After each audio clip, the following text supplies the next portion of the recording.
All right, guys. So this is a bit of an experiment, to be honest. This is a tool that I've been working on for a bit. It's called SolUI, and it's what it says on the tin: generating dApps for smart contracts quickly. Oh, I'm Ram. Yeah. Okay. So I've been thinking about this for a while. The main problem I've had, particularly with smart contract design, is just trying to get a UI going very quickly while I'm testing my contracts. And I know a lot of other people have had this issue as well. And people usually go to Remix. That's the first port of call. And I've also worked with people who aren't front-end devs. So when it comes to doing something a bit friendlier, it's obviously harder for them. And then even if you do a UI, where do you deploy, where do you host it? Is it decentralized? You might need something different for mobile. So there's sort of a general problem there. And that's kind of the thinking behind this. So existing solutions, so you could generate something based on the API. So if you use MyCrypto, MicroWallet, that's basically what it is. You put the API in, it'll create a UI for you.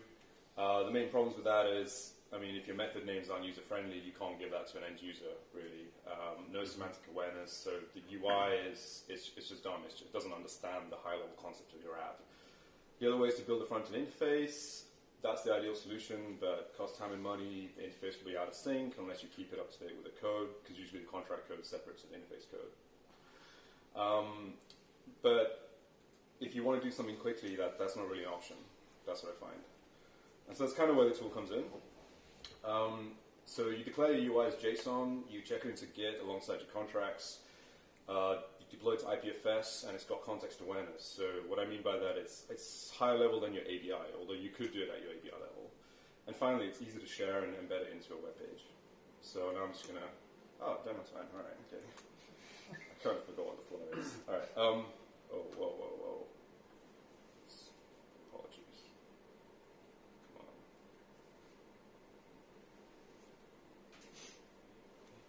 Okay, all right. Yeah, so you can go to that URL. If you just go to solui.dev, it does a getting started link at the top if you want to do it yourself. But basically, this is a demo repo, so I've got the standard ERC20 contract in here. I think it's the Zeppelin one, and that's the JSON spec right there. And so what I'm going to do is I'm going to run that locally in the browser and just to show you how it looks. So I've got it cloned here. You guys can see that, right? Yeah? Yeah, okay. So you'd install, that's really small. You basically install SolUI as an NPM package like that. It is installed. I could do it, but just trust me, it's there.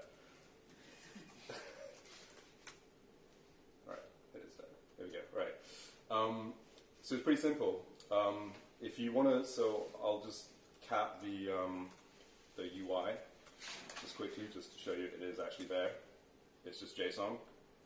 So if I want to view that, view spec contracts ERC20 UI, and then what I do is I also passively build artifacts from the Solidity compiler, and that's in build such contracts. So this is just compile using Truffle, nothing special. Bam, that's it, and then it'll load up an interface in the browser, which I can view. So it takes a few seconds because what it's doing is pulls the specs in, pulls the contract artifacts, it's building a React app, it's doing a whole bunch of stuff. But it should hopefully pump out an interface pretty soon. You guys see that? Yeah, so I'm on Rig-B, and that's pretty much what it looks like. So the general idea is you have various panels. The panels are independent of each other. I mean, I did it a bit differently initially, but I try to keep it simple in the end because, to be honest, I don't know how this should be designed. I'm looking for feedback on it, but that's the general idea. So let's go ahead and let's deploy the token. It comes with some basic validation you can put in. So 5 characters. We'll call it token symbol. Let's do 100. And to execute that, should pop up MetaMask. And we just have to wait for that. So is that all being generated from the Solidity? From the JSON spec. I'll show you the code in a sec. Yeah, but it checks it against the Solidity. So you'll see you'll specify call this method, and it'll check that it's in the API. So it needs both. Yeah, so we'll put that into a new tab. We'll just go on there. So there it is in Etherscan. And then I can take this and let's say view token details. So one thing that's cool about it is you can do multiple calls in one go. So I've actually called 3 functions on the contract in one click. And I can actually chain it. So I can, for example, get a value from the contract and then pass that to another transaction. And that's kind of the idea with it being higher level than an API, because there's no point just doing something that fits the API. It's better if you can do something a bit more advanced. So, for example, I don't know, do you guys want me to go through some other functions on this? Or yeah, all right. So let's approve somebody to spend tokens on my behalf. So I got 2 addresses. I should have them set up here. So that's my second MetaMask address, and they can spend 10 tokens. So if I execute that, should be good. And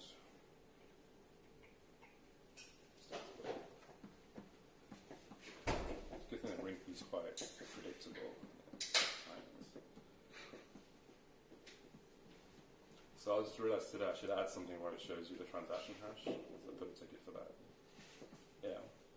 All right, so now let's check that. That works. So I'm now going to send tokens on behalf of the sender.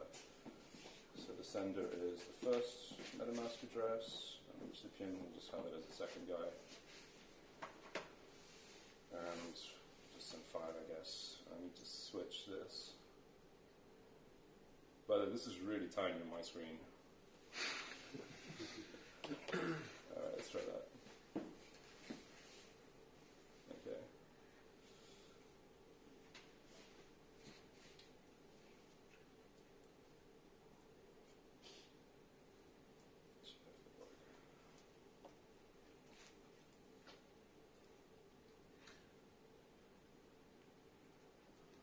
So just some basic questions. Yeah. When would you be creating the JSON? So the idea is you would write it as you're developing your contracts. Because this whole thing's running locally. It doesn't need any kind of backend right now. Oh yeah, so just to... And that's a lot better than if you were to write your contract and then have to build a whole custom UI for it after the facts. This is a lot more lighter touch in terms of how much you need to do to get it into a working order. Yeah, basically. So it allows you to very quickly build something. So I did, we have some admin contracts for the work I'm doing elsewhere. And within 5 minutes, I knocked up a UI to just call in those functions and manage it. Obviously, it's not great looking, but it doesn't matter. It works. Maybe you want to show Remix as a comparison of like, if you don't have alternative is quite hideous. Or the Etherscan read write. Exactly. Yeah. Oh yeah, that show that. Yeah. That's actually, do they have it here? If you go to any sequence. If you've validated the contract. Yeah, that's the thing. You can show our contract if you want, but now that it's validated. Really? Yeah. Can I just? I don't know. How do I get that? Do you have just search for RDI. In here? And really? it's like the third result. After Dharma. It's got. It's the one that doesn't say Eve Berlin and is not RSI. There are 2 that say RDI. There's this one. Look up the second one. Yeah, the second. Oh, okay. Sorry, my eyesight's very bad. So read contract. Yeah, right? and there you can. Check asset contract.tokenguard.is. Like a URL. That's ENS. Asset contract. That's weird. There's a dash. Asset dash contract. Asset dash contract. Okay. I'm sure you find it here. Yeah. Wait. Yeah. This is say something. No. Resolver.is. Wait. Maybe right. Okay, I got even better. TokenBrice.is. This one. Let me go with that one first. Resolver.is. Oh. So. What is it? Maybe press enter. It goes there. Yeah. Okay. Oh yeah. Okay. Yeah, and they should have just click that. Resolver.is, and then you can see this one. Yeah. Whichever. Okay. Then it says contract. Contract. Okay. Oh yeah. This one. Yeah. And the read contract. Yeah. You've been working. Yeah. So this is based on the API, right? Yeah. Yeah. Exactly. Yeah. So this one, up to this much you get for free, but just to have the API. Yeah. But he has more to make it. Yeah, it's more user friendly, and again, it's higher level. So just to. And where would the JSON be published? How would like? So I mean, so one thing I could do, for example, which I mentioned before. So we'll say about token contract address. So I did almost exactly the same spec, except one where it actually sends my entire balance to somebody in one hit. I just coded that now, so this could fail, but hopefully not. Where is it? Oh, yeah, it should be back in. Send all. Okay, let's just see if this works. I'll just send it to the contract. Oh, I need to change the change it back to first guy. So it should be same contract, and it should work equally, even though it's a different UI, technically speaking. It's the same address twice. Yeah. I'm just demo. I'm just sending it to the contract. Right. Because this click is actually doing two function calls. So it's calling in, getting my balance, and then it's saying send the entire balance through. So I'm chaining a call in the contract. Yeah. So if you were generating it from the API, you wouldn't do that. You wouldn't be able to do that. Yeah. But the first part of that is just a read from the contract, and the second part is an actual hash, right? Like transaction. Because you're saying you're doing two things. One was, what was the first thing it's doing? So okay, so I'll show you the code. I'll show you the code. Yeah. It's going to be easier. Yeah, I apologize for the windows. I don't really know. All right, so this is the thing that sends all the tokens. This is kind of what it looks like. So that's the general panel title, description, image. This stuff is optional. And then inputs, I've got the contract address. I've got validations. So I didn't demo this, but you can actually tell it to check: is this an on-chain address? Is this an EOA address? And you can disallow either one. Same with the recipient address. And then this is the key bit here. So it calls. So I added a function to the contract called getMyBalance, because the ERC20 doesn't actually have that. So that gets my balance. I save it as a variable called amount, and then I'm kind of reusing that variable here, passing it as an argument to this function. Okay. So that's how you can chain. Oh, you can just reuse outputs as inputs. but if you didn't have getMyBalance, you'd first have to do something else to get your own address, and then... Well, the function that is called balance off. So you'd have to have an input field to put your own address in, which is really dumb. So I actually raised an issue today thinking you should be able to say message.sender. Yeah. Basically, yeah. But this is a kind of shortcut around that. Yeah. All right. I guess I'll go back to the presentation now. Okay. Let's get that back up. Yeah. So you had a quick look at the spec. So quick outline on the spec. Version, just because, I mean, it's probably going to evolve, so I need some way to differentiate that.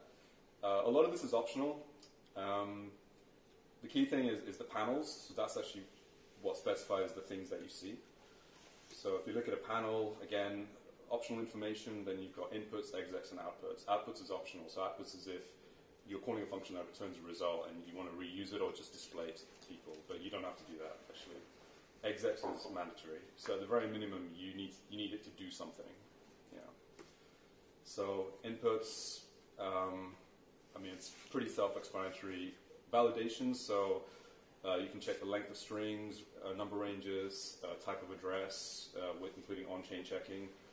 Someone suggested yesterday you could do something like check that the contract you're calling matches the bytecode that you have in the dApp itself, which would be kind of cool. So you can make sure it's an exact match. And then the execs, this is the sort of the powerful stuff. So this is the deployment. So when you publish the app, as you'll see, it actually publishes the bytecode as well as the API. So you could actually deploy the contract through the UI and then interact with it, like you saw I did in the demo. And yeah, so you tell it the method, you give it the args, and you map the arguments to your inputs, and then you can save the result as something. Yeah. Outputs, so this is when it displays the new contract address. And this is the actual code that was used in the demo, so legit. Publishing. Yeah. So can you go back? Oh, Yeah, sure. Yeah. Value app input. Yeah, so the app, in order to make chaining possible, just to keep it simple, outputs automatically become inputs. So if you remember I showed we called and got my balance, and it saves that as an input. It's just calling it an input because I've already got a list of inputs that I can plug into things. So it's just adding to that list. That's all it is. Yeah. So it's an arbitrary design decision, but it works well. Yeah. So now I'll give a demo of the publishing. Let's exit this. So the first thing, so you can publish to your local IPFS daemon or any IPFS daemon you want, but I've got a hosted node running. So at the moment, it needs authentication of sorts, so you kind of have to go through this backend. But basically, you first log in, and you can do that directly from the command line, and that's just signing a message. And then once that's done, you've got a token stored locally, and then after that, I can literally just put publish here, and it will push it up. So it'll log in through the token, and then push it up to the cloud, and voila, here we go. So that's. So this was on IPFS, sorry. Yeah. So it's on. I'm hosting on temporal right now. You can't really see the URL, but yeah, that's now an IPFS, and you can dish that out to people. Awesome. You can share it. There's a sort of a small URL version. It's a bit prettier, but it's obviously not as decentralized. It's because it's redirected. Okay. How would and how would like a client find the file on IPFS? Sorry. So you would have to give them the hash for sure through the wallet. Would you? Okay, I know what you're getting at. Yeah, I'll come to that. So, sorry. Yeah. Okay, sorry. no. Keep skipping ahead. Yeah. So and then the other thing you can do for any solid app is you can view the source. Mac made a really good suggestion, which was, why don't you make it so you can edit this and then see the changes live? That's a lot of work to do, but that's a cool idea. That's a cool idea. But yeah, that's the kind of thing you can do with this, because the app is actually, it's just a React app. And I should show you guys in the demo, because it is kind of cool, actually. Let's get this up again. Because it's got hot reloading built in, so as you're developing locally, you can just make changes in the spec and it will instantly update in the web page. So there's no reason I couldn't put that into the deploy thing as well. But so how easy would it be to add like a slider to the standard UI that like there's a slider for how many tokens you can send? Yeah, I mean it's all doable. So just go quick. Oh man, sorry guys. It's okay. It should be on this side. Yes, I'll come to the architecture. The renderer is completely platform agnostic. So, for example, if I change this to, melt, right, then that should update. It takes a few seconds because it's basically rebuilding the bundle. There we go. Sweet. It's fairly resilient. If you make mistakes, you put a comma, it will tell you there's an error. But I'm not going to claim it's 100% resilient. I mean, you can crash it. But it's pretty good. So if you add a panel in the code, it will instantly show up, and then you can use it straight away. So back to this. So that's publishing. Yeah, so this is generally how the rendering from IPFS works. So that's the short URL form, which you don't have to use. I've just put that there because I thought this was kind of ghastly. I need to do some work on improving that. But effectively, that redirects to the IPFS URL. And then what it does, it fetches the renderer package, which is on IPFS. So that's the React app. It's got the parsing and everything built in. That then fetches your specific dApp, which is literally a collection of JSON files. So it's got your ABI and bytecode and your spec, and that outputs the dApp. So what that means is all the solid dApps, when you're publishing your dApp, you're really just publishing your JSON files. The actual renderers, it's just done once. Yeah. Why did I put that there? Okay. Yeah. Styling. So styling is very rudimentary right now, partly because I couldn't think of a really elegant solution just yet. But you can customize the styling in it.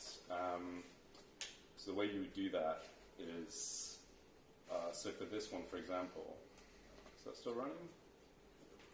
Let's get this one. I can barely see this. Let's see. Yeah, so I can just override these keys to do styling at the moment, which isn't ideal, but it gives you a little bit of control. So you can just override any of the keys. All the colors can be overridden. Mm-hmm. That's pretty much all you can do at the moment. I haven't yet figured out sort of an elegant way of doing that. That's more comprehensive. And yeah, that's sort of kind of how it works. You just pass in URL parameters. The cool thing about that is you could change the styling on a per instance basis. Okay, so just a bit talk about the architecture. So fundamentally, this isn't the key package, the processor. This does everything. It does spec parsing, it does the rendering, it validates user inputs, panel execution. So what this means is you could integrate this into, for example, the Monolith wallet, a React Native app, and this does the bulk of the work for you, and you would just have to render the UI. So this would communicate with IPFS? No. You'd fetch the stuff from IPFS. Yeah, and then you would pass it to this. Okay. This would build it out for you, and it would just kind of like React, it would tell you, okay, draw a panel, draw this, draw that. So the nice thing about that is you can render it in a way that suits your look and feel. And it's up to you. So if you want to do a slider, you can do a slider, whatever. But you don't have to worry about execution, parsing, and any of that. You just need to pass it the things it needs. But the slider part, the look of it would be specified by us, but the slider itself would be specified by the contract developer. No, the contract developer is just specifying the type of data it is. Okay. Yeah. Okay. So if we want to add a slider to the current package, we'd have to code a slider in there. Yeah. I mean, but that's up for discussion. I don't... Yeah, interesting. No. So... Question. Yeah. Could we create an interface, so a contract implements interface, the interface returns IPFS hash or whatever, which automatically tells us what UI to render. Yes, and that's actually on the roadmap. Yeah. No, that's a great idea. So I just mentioned React Native and headless execution. So because the processor does all the work, you could just automatically test your UI without rendering a UI. It just comes standard with it. And the specs in JSON, because of this mainly, I did think it would be cool if you could put some programmatic logic in there, but then that makes it language specific. So try to keep it declarative so people could write a processor in any language they want. The downsides, what is listed there, if you really want something that stands out and is really fancy, you need to build your own UI. That's just the fundamental truth. What's really good about this is it's very quick to build and deploy. So the publishing, as you saw, was really quick. There is a ticket in to allow you to publish to a local folder, so you can just upload it to GitHub Pages. I mean, if you don't want to use IPFS or use the SolUI cloud, you don't have to. Everything can be local if you want it to be. And yeah, to your point, on-chain contract. So yeah, the idea would be, at the moment, it does actually hash the bytecode of all the contracts. So what you do is you'd store those hashes on an on-chain contract, which would then map into IPFS hash. And then my dream would be to go to Etherscan, and Etherscan would just talk to that contract, get the IPFS hash, and render this beautiful UI, but using Etherscan's color scheme, whatever they want to do, really. That would be awesome. Beyond that, there's a bunch of work that could be done. Input types, validations, some multi-state panels, like maybe like a shopping cart. So you do something, and then depending on what you did and what values come out, it shows you different UIs and next step. That would be really good. More execution types. So right now we're calling into contracts, but it could just call a web service, maybe to get a value from a web service, and you could chain it all together maybe. Integration with other things, ENS, 3box as well. If they've got a profile for the addresses, it would be really great to show that. And I mentioned local builds, deploy to GitHub Pages. Yeah, that's pretty much it. Yeah, just a special thanks to you guys, because the initial discussion with this was you, Misha, and Tav in the office, and Mac for some great ideas, and Temporal for hosting. If you want to get started, that's the URL, and that's social stuff. But yeah. Good work, man. Any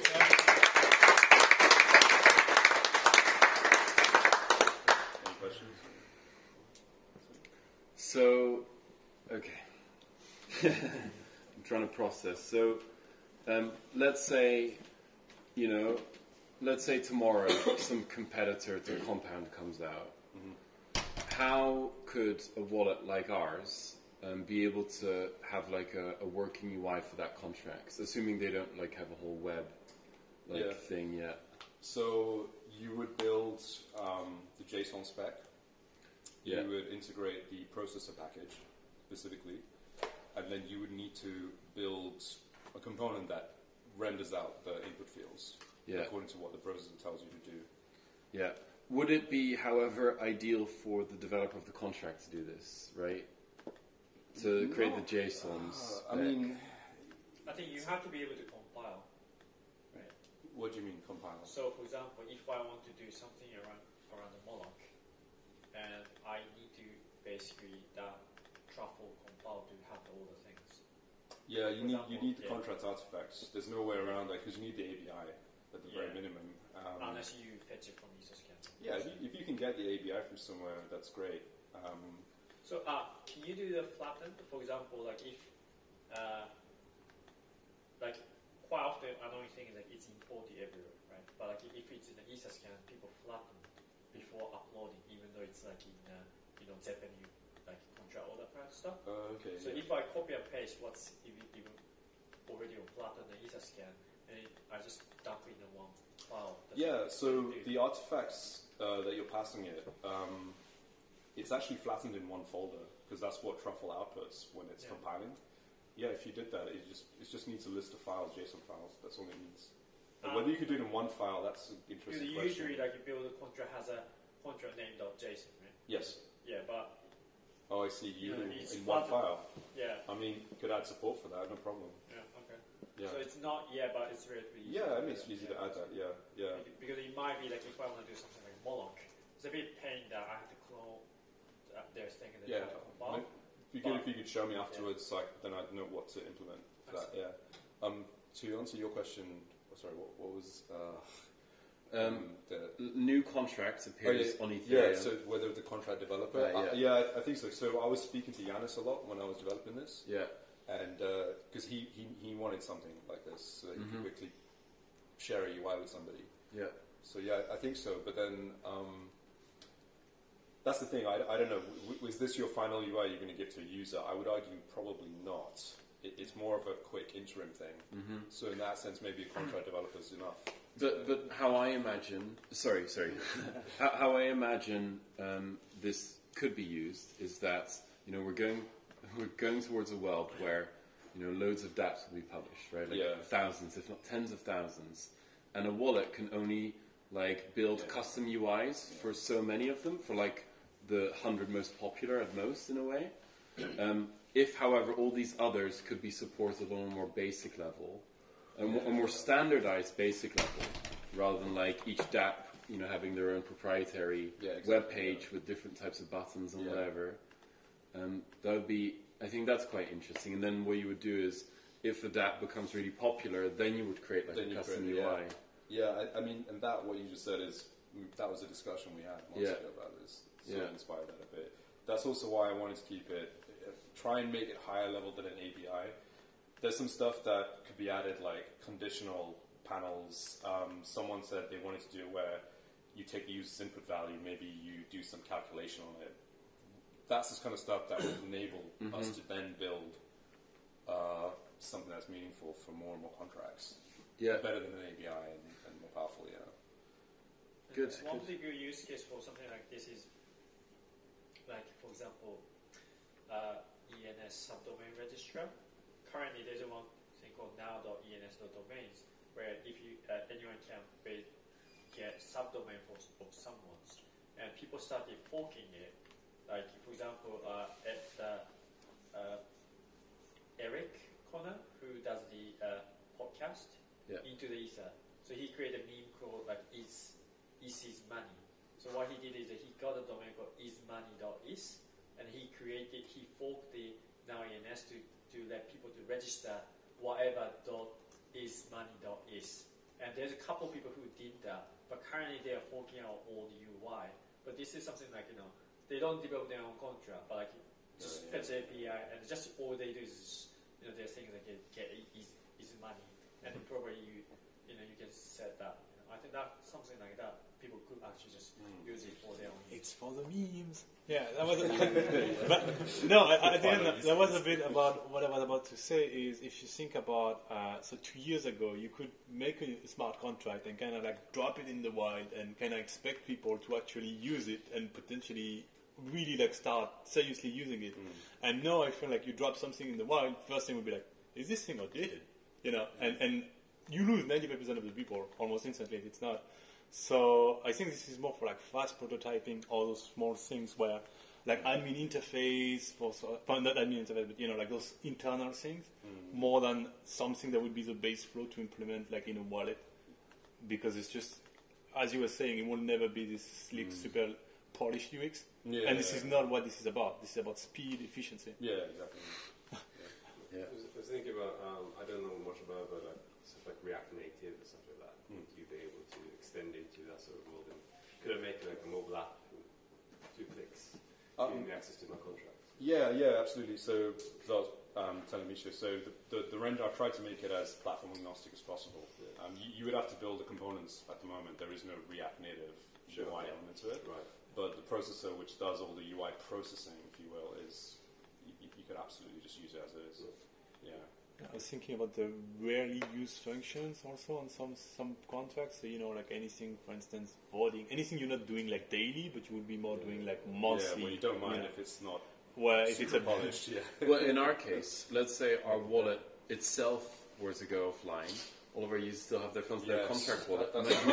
Imagine if we put out like a website link, indeed, where it just builds the UI for your contracts and you can withdraw somewhere else. Yeah. Because now people have to import to MetaMask. They have to like navigate to the contracts in Etherscan. Yeah. Oh yeah, I just got another cool one for you.